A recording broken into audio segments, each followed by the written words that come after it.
cover your head. What did you say? Just cover your head now!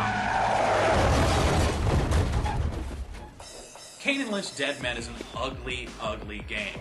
That's not necessarily me talking just about the graphics. It's got a really ugly storyline with characters that are impossible to like, and it's a third-person shooter that has several gameplay flaws as well. Some really neat ideas are buried deep, deep in there, but you're going to have to do a whole lot of digging, more than you'll probably want to do in order to find them. The main thing in the game is its story mode, which you can play alone or in co-op mode with another player, though that player has to be local. There's no online co-op. You play as Kane, and in co-op you play as Kane and Lynch, who are two guys that are on death row.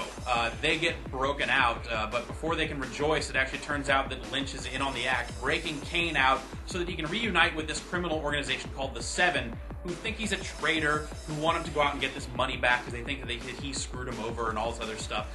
The story gets really convoluted, and about halfway through it turns into a revenge saga, but it's impossible to care about anything that's going on in the story because every single character in the game is almost completely unlikable.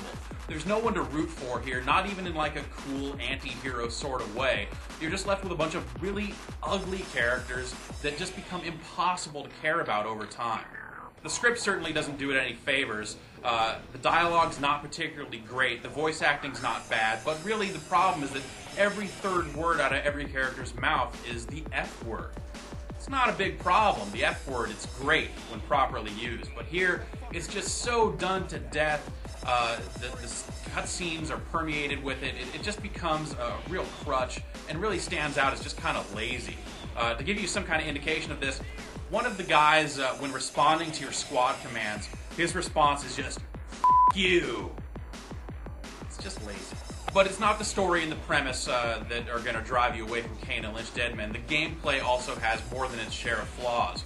It's a third-person shooter with cover mechanics and a squad tactic. It's pretty basic stuff. But the cover mechanic doesn't work well at all. You don't hit a button to get into cover or anything like that. You walk up to something, then you have to turn sideways and kind of turn back a little bit and keep turning sideways until eventually he sticks up against the wall. It's a real pain that you just kind of never use because it's such a hassle.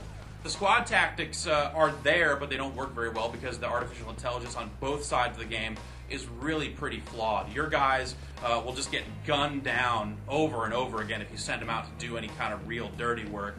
And the enemies aren't much better. They'll get stuck on cars and run in circles and do all kinds of dumb stuff. So that's not much fun either. The neatest idea that the game has to offer is its multiplayer mode, which is called Fragile Alliance. It's a really neat idea. Unfortunately, that idea plays out in the context of Kane and Lynch, so it has most of the same problems that the story mode has. How it works is up to 8 players can get in there and you're trying to rob a bank or steal some jewels or something like that. You're all on the same team. You go in, you start collecting loot, each player has loot, and there's a getaway car waiting for you. If you get away, you split the loot evenly with everyone else who escapes.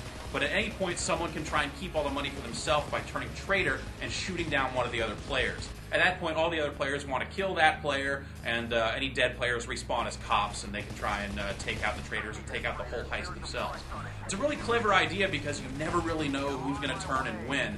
Unfortunately, the shooting isn't very accurate or very much fun to pull off. And also, the AI is in the exact same spots every time you play the map. So it's like, you know that these cops are going to be here, there's going to be 2 cops over the fence and all that. It just becomes really repetitive really, really quickly. That's really the overall problem with Kane and Lynch. It does have some really clever ideas here and there in very short bursts, but by and large, it's a fairly standard shooter that doesn't really have mechanics that live up to the standards of the genre. If you're a fan of shooters, you're probably just going to be frustrated by a lot of the things that this game does wrong. But that said, the multiplayer is really neat and something that's probably worth seeing. So if you do have an opportunity to see it without paying full price, take a look at it, but it's probably not worth it.